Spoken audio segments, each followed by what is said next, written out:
ሰላም ወገኖች እንዴት አላችሁ? ዶክተር ማርቆስ ከጤና ሆሊስቲክ። የዘመናችን የወቅቱ የዘመኑ የጤና ችግራችን በአኗኗር ምክንያት የሚመጣ ውስብስብ ነገር ነው። ኮምፕሊኬሽን ማለት ነው። ኮዙ ላይፍ ስታይል ችግር ነው ማለት ነው። የሜታቦሊክ ችግር ነው ማለት ነው። የደም ግፊቱ፣ የስኳር በሽታው፣ የኩላሊቱ፣ የጉበቱ ችግር መንስኤው ምንድነው ከተባለ የአኗኗር ዘይቤ ያመጣው ነገር ነው። የአኗኗራችን ዘዴ ማለት ነው ሁኔታው። የወቅቱ ይሄ ሞደርን ሜዲሲን ተብዬው ደግሞ ሲወርድ ሲዋረድ የመጣው ትሪትመንት ስትራቴጂው ፕላኑ ሁሌ በሽታ አለ። በሽታውን ደግሞ ለማወቅ ላቦራቶሪ አለ። ላቦራቶሪ በሚሰጠን ውጤት አማካኝነት ደግሞ ትሪትመንት መድኃኒት አለ። ስለዚህ በሽታው ፓቶሎጂ ይባላል። ከዛ ምርመራው ላቦራቶሪ፣ ከዛ ትሪትመንቱ ሜዲሲን። በቃ በአጠቃላይ ስትራቴጂው ይሄ ነው። ፓቶሎጂ፣ ላቦራቶሪ፣ ሜዲሲን። ግን አሁን መጠየቅ ያለብን ያ የትሪትመንት ስትራቴጂ ለዘመኑ ለወቅቱ የጤና ችግር መፍትሄ እየሰጠን ነው ወይ ነው መጠየቅ ያለብን። በእኔ ግምት አይደለም ነው። በእኔ ግምት ብቻ ሳይሆን ጥናቶች እንደሚያሳዩት አይደለም ነው። ምክንያቱም የፓቶሎጂ ላቦራቶሪ ትሪትመንት ሜዲሲን የሚለው ስትራቴጂ በፊት ለነበሩት ችግሮች፣ በፊት ችግሮቻችን የጤና ችግሮች ደግሞ ምንድናቸው ካላችሁኝ የኢንፌክሽን ጉዳይ ናቸው። የወረርሽኝ አይነት ነገሮች ናቸው። ባዮሎጂካል ነገሮች ናቸው።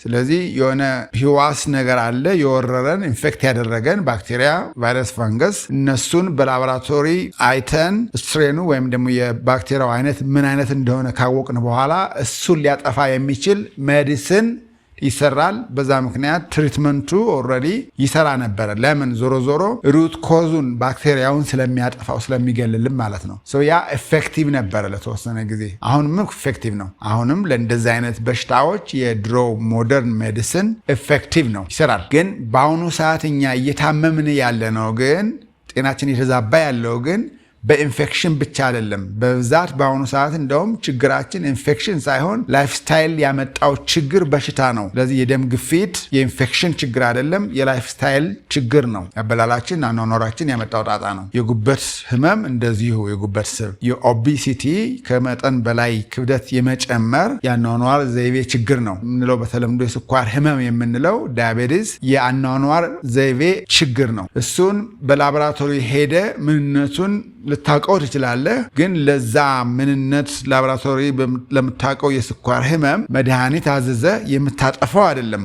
ታስታግሰው ትችላለህ። ምልክቱ ልትቆራጠረው ትችላለህ። ወደ ዝቅ ማድረግ ትችላለህ። ለምሳሌ ስኳር መጠኑን ወይም ደም ግፊቱን። ግን ሩት ኮዙን መነሻ መንስኤውን ስለማይመለከት የሚደረገው ትሪትመንት ወይም መድኃኒት የደም ግፊቱን ወይም የስኳር በሽታውን ወይም ሌላ እንደዚህ ተጓዳኝ በሽታዎችን መፍትሄ አይሰጥም ነው ጥያቄው። ስለዚህ ሌላ ትሪትመንት ሞዳሊቲ ይባላል። ሌላ የፈውስ መፍትሄ ዘዴ መፈለግ አለበት ነው። ለሱ ደግሞ መሆን ያለበት ወይ ይህ ራሱ የሞደርን ሜዲሲኑ አፕሮቹን ቀይሮ ፓራዳይም ሽፍት አድርጎ ወደዚህ ወደ ላይፍ ስታይል ወደ ፋንክሽናል ሜዲሲን ወደሚባለው አቅጣጫ ትኩረት አድርጎ መፍትሄ መስጠት መጀመር አለበት። ወይ ደግሞ ሌላ እንደዚሁ በተጓዳኝ የሚመጡ እነዚህ ፋንክሽናል ሜዲሲን ላይፍ ስታይል ሜዲሲን የሚባሉ ነገሮች እየተስፋፉ በኒውትሪሽን ላይ የሚሰሩ፣ በአካል እንቅስቃሴ ላይ የሚሰሩ፣ በስትሬስ ማኔጅመንት ላይ የሚሰሩ ወይም እንደዚህ አንድ ላይ ኮኦርዲኔትድ የሆነ ኤፈርት የተጠናቀረ የተጋገዘ ስራ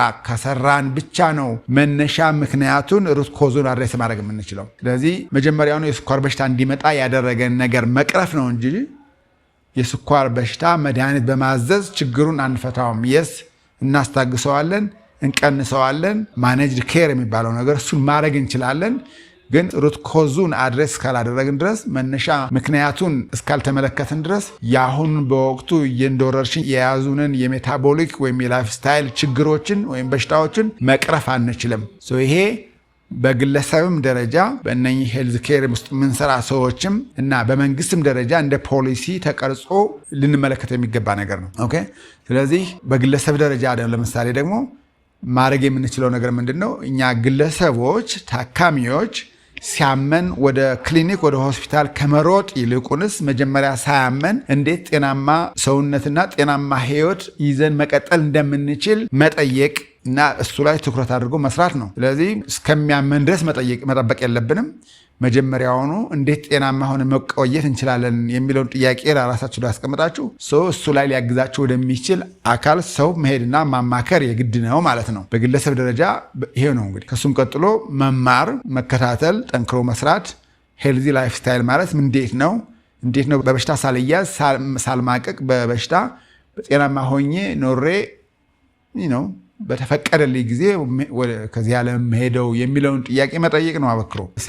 ሲታመም ወደ ክሊኒክ መሮጥ በቂ አይደለም። የጤና ባለሙያዎች ደግሞ የአስተሳሰብ ትንሽ ለውጥ አድርገን ኢቨን ከታመሙ በኋላ እንኳ ሰዎች ሲመጡ የማስታገሻ ፕሪስክሪፕሽን የምንመዘውን ያክል መድኃኒት ማለት ነው ሌላ የሌላ ትሪትመንት ሞዳሊቲ ራሱ ኢንኮርፖሬት የምናደርግበት አብረን የምንተገብርበት ሁኔታ ማመቻቸት ነው። ስለዚህ የፕሪስክሪፕሽን ስሊፕ ወረቀት ስንስብ እዛ ፕሪስክሪፕሽን ስሊፑ ላይ መጻፍ ያለበት መድኃኒት ብቻ መሆን የለበትም ነው ያባባል። ሌሎች የላይፍ ስታይል ሞዲፊኬሽን ሊሆኑ የሚችሉ እርምጃዎችን በዲቴል በዝርዝር ፕላን ለበሽተኛው ወይም ለክላየንቱ ቢሰጥ፣ ይሄ በጤና ባለሙያዎች ደረጃ ማለት ነው ክትትል ቢደረግ። ጊዜው ላይኖር ይችላል፣ በቂ ላይሆን ይችላል። አብረን የምንሰራበት ድርጅት ጋራ ይሄኛው እንደዚህ አይነት ነገሮች የበለጠ ጊዜ ተሰጧቸው የምናስፋፋበትንና ሁሌ የትሪትመንት ፕላኑ እንዲሆኑ የምናደርግበት ሁኔታ እንዲሁ መወያየት። በእርግጥ በቂ ትርፋማ ላይሆን ይችላል። ምክንያቱም ይሄን ትሪትመንት ፕላን ዲቴል ለመስጠት ብዙ ጊዜ ያስፈልጋል። ረጅም ጊዜ ከታካሚው ጋር መቆየት ያስፈልገናል። እሱ ደግሞ ታይም ሊወስዳል። በዛ ልክ ክፍያ ይከፈላናል ወይ? ኮምፐንሴሽን አለን ወይ?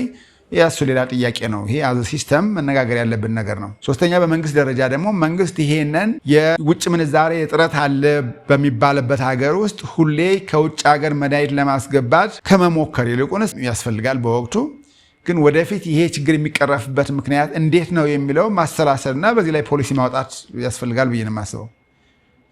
ከዛሬ ጀምሮ ቀደም አድርገን እንደ ኢንቨስትመንት በፋንክሽናል ሜዲሲን ላይ በላይፍ ስታይል ሜዲሲን ላይ ኢንቨስት ካደረግንና ፖሊሲ አውጥተን ፕሮቶኮል አውጥተን ከሰራንበት ከጊዜ በኋላ ለበሽታውን ማኔጅ ለማድረግ የሚያስፈልጉ መድኃኒቶችን ኢምፖርት ለማድረግ የምናወጣውን ወጪ ይቀንስልናል ማለት ነው። ወጪ ብቻ አይደለም፣ ማህበረሰቡም የበለጠ ጤናማ ስለሚሆን ሄልዚ ጤናማ የሆነ ላይፍ ስታይል ስለሚመራ ህዝቡም ራሱ የበለጠ አምራችና ጤናማ ዜጋ ስለሚሆን እንደ አገር ራሷ ተጠቃሚ ትሆናለች ማለት ነው። ፕሮዳክቲቭ የሆነ ማህበረሰብ እናፈራለንና። ስለዚህ በአሁኑ ሰዓት የምንከተለው የሜዲካል ትሪትመንት ሞዳሊቲ በወቅቱ ላለው የበሽታ አይነት እየጠቀመን አይደለም። ይሄንን ማመን አለብን። ቢሆን ኖሮ ሁሌ የበሽተኛው ይሄ የነን ኮሙኒኬብል ዲዝ በሽተኛው እያደገ እየጨመረ ባልሄደ ነበረ። ሁሌ ስፋቱ በሽተኛው እያደገን ሄደው እየሰፋን ሄደው፣ እኛም ግን ይህንን ትሪትመንት ለማድረግ የምናወጣው ወጪ እየጨመረ ነው እንጂ እየቀነሰ አይደለም። ስለዚህ የሆነ ሚስማች አለ። በቃ የሆነ ያልተግባባንበት ሁኔታ መስመር አለ። ያ መስመር ምንድነው? በእኔ ግምት በቃ ትሪትመንቱ እየሰራልን አይደለም። የወቅቱ የዘመኑ በሽታ ቅድም እንዳልኩት በዚህ በላቦራቶሪ ተመርምሮ ለእሱ መድኃኒት በመስጠት የሚፈታ አይደለም። እሱ ማስታገሻ ነው፣ ጊዜያዊ ማስታገሻ ነው የሚሆነው። ስለዚህ የበለጠ ኤፌክቲቭ ውጤታማ ስራ ለመስራት ከፈለግን እንደ ሀገርም እንደዚህ እንደ ማህበረሰብም አድሬስ ማድረግ ያለብን ፎከሳችን ማነጣጠር ያለብን መጀመሪያ መንስኤውን ከመቅረፍ ደረጃ ላይ ማተኮር ያለብን ማለት ነው። መንስኤዎቹ ደግሞ ግልጽ ናቸው። ይሄ ድብቅ ነገሮች እኮ አይደሉም እኮ። የአመጋገባችን ስርዓት ማስተካከል ነው። የእንቅስቃሴ መጠናችን መጨመር ነው። ይህ ስትረስና ጭንቀት የሚበዛበትን ነገር ስትረስ አይኖር አይበልም፣ ግን እሱን ማኔጅ የምናደርግበትን ስትራቴጂ መንደፍ ነው። እሱ እንደ ፓብሊክ እንደ ህዝባዊ አገልግሎት እንደ ትምህርት በትምህርት ስርዓቱ ውስጥ የሚቀረጽበትና ከታች ከልጆቻችን ጀምሮ የምናስተምርበትና የምናሳድግበትን ፖሊሲ መንደፍ ማውጣት ነው። ለዘላቂ እንደ ሎንግ ተርም ለዘላቂ የሚያዋጣን ይሄ ብቻ ይመስለኛል እንጂ በየአመቱ መድኃኒት የሚገባበትን ባጀት እየጨመሩ መሄዱ እሱ በቂ አይደለም። ያስፈልጋል ለጊዜው ግን ያንን የምንቀንስበትን ሁኔታ ነው ማመቻቸት ያለብን እንጂ በየጊዜው ባጀት ብንጨምር ያ ባጀቱ የሚገዛው መድኃኒት መፍትሄ እየሰጥ አይደለምና ዞሮ ዞሮ ኪሳራ ነው የሚሆነው ማለት ነው። የትሪትመንት የህክምና ፖሊሲያችን የዘመኑን በሽታ ያለውን የዘመኑን ችግር ያገናዘበ የዋጀ ነው የሚለው ጊዜውን ያገናዘበ በወቅቱ ያለውን የበሽታ ሁኔታ ያገናዘበ ትሪትመንት ሞዳሊቲ አዘጋጅተን መቀጠል አለብን። የህክምና ፖሊሲ አውጥተን መቀጠል አለብን። እኛ ግለሰቦችም እስከምንታመም ድረስ መጠበቅ ቤታችን ተቀምጠን መቆየት የለብንም።